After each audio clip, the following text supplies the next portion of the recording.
This is me about 5 years ago in the thick of my binge eating disorder. For the whole period of my life before that, I had been obsessed with controlling my food and being skinny, to the point where I pushed myself so hard that I got out of control. My mental health was in the dumpster and I had to start therapy. And when we started unpacking what was going on, I got to understand that it wasn't really the food that I was trying to control. I was trying to control my self-worth, my need to belong, and to have value in this life. It pointed me to a pattern that had been playing out in every other area of my life. In my relationships, I was trying to control everything too. Constantly shrinking myself, people-pleasing, and trying to be whatever anyone else would want me to be, just so that I could be worthy of love. But what I learned is trying to be in control of everything and outsourcing my worth to everything else except myself was keeping me in a deep place of suffering. So I had to let go of control to be able to face the things that I had been running away from my whole life. I let myself get fat. I let myself eat as much as I wanted and whatever I wanted. And honestly, I felt disgusting. I was letting all of my deepest fears come true. But if I had never let go of control, I never would have been able to confront myself. And once I ripped the band-aid off, all I found was an unbelievable amount of suffering, shame, insecurity,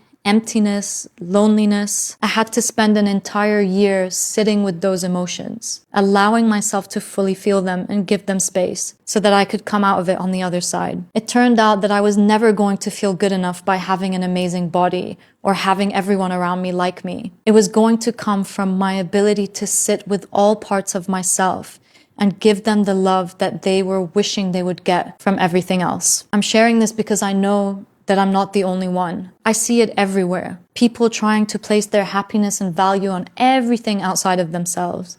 Their job, their bank account, their relationship, their body, only to end up feeling like it's never enough. Always feeling like they have to constantly hustle for more and more and more, trying to fill up a bucket that can never be filled from anything outside of yourself. I'm not saying that these things should never be a part of how you gain confidence. But if you're always trying to gain it externally, then it's always going to be built on shaky ground. Because the reality is that jobs come and go. People come and go. Your body will eventually change. There's a lot of things that are going to be out of your control. So you could say it would be worthwhile to pour that energy into building a foundation of self-worth from things that people cannot take away from you. Things like your character, your morals, your integrity, the way that you show up in the world. Because those are the things that truly determine your value.